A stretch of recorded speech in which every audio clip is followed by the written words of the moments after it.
ହାତରେ ଥିବା ଏମ୍ ଚିହ୍ନ ମାନେ କ'ଣ? ଜାଣନ୍ତୁ କ'ଣ ହେବ ଆପଣଙ୍କ ସହିତ। ହାତରେ ଯଦି ଏହି ଏମ୍ ଚିହ୍ନ ଅଛି ଜାଣନ୍ତୁ କ'ଣ ହେବ ଆପଣଙ୍କ ସହିତ। ହାତରେ ତିଆରି ଏମ୍ ଚିହ୍ନର ମାନେ କ'ଣ ଆପଣ ଜାଣିଛନ୍ତି କି? ବନ୍ଧୁଗଣ, କହିବାକୁ ଗଲେ ଆମ ଜୀବନରେ ଜ୍ୟୋତିଷ ଶାସ୍ତ୍ରର ବହୁତ ମହତ୍ତ୍ୱ ଅଛି। ଜ୍ୟୋତିଷ ଶାସ୍ତ୍ର ଦ୍ୱାରା ଆମେ ଆମ ହାତର ରେଖା ଦ୍ୱାରା ଭବିଷ୍ୟ ଜାଣିବାକୁ ସୁଯୋଗ ପାଇଥାଉ। କିଛି ଲୋକଙ୍କ ହାତରେ ଏମିତି ଚିହ୍ନ ହୋଇଯାଇଥାଏ କି ଯାହା ତାଙ୍କ ପାଇଁ ବହୁତ ଭାଗ୍ୟଶାଳୀ ପ୍ରମାଣିତ ହୁଏ।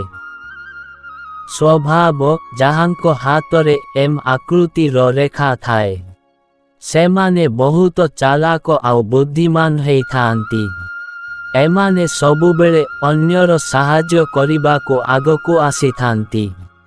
ଏମାନେ ସବୁବେଳେ ସ୍ୱଚ୍ଛ ଏବଂ ଭଲ ଉଦ୍ଦେଶ୍ୟରେ ଟଙ୍କା ରୋଜଗାର କରିବାକୁ ଭଲ ପାଆନ୍ତି, ଯେଉଁଥିପାଇଁ ଏମାନଙ୍କୁ ଜୀବନରେ ବଡ଼ ବଡ଼ ସଫଳତା ସହ ମାନ ଓ ସମ୍ମାନର ଅଧିକାରୀ ହୋଇଥାନ୍ତି।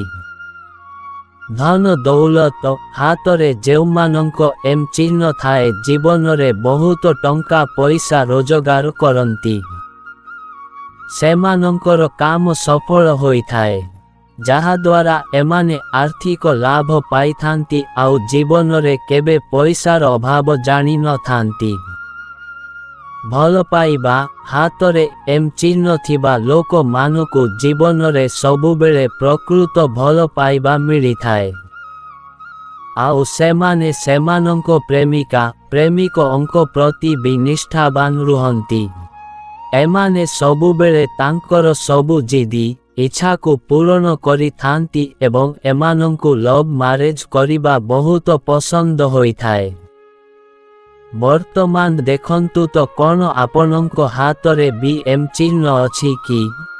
ବନ୍ଧୁଗଣ, ଭିଡ଼ିଓଟି ଭଲ ଲାଗିଲେ ଭିଡ଼ିଓକୁ ଗୋଟିଏ ଲାଇକ୍ ଏବଂ ଆମର ସତ୍ୟ ଗାଇଡର ୟୁଟ୍ୟୁବ୍ ଚ୍ୟାନେଲକୁ ସବସ୍କ୍ରାଇବ୍ କରିବାକୁ ଭୁଲିବେନି।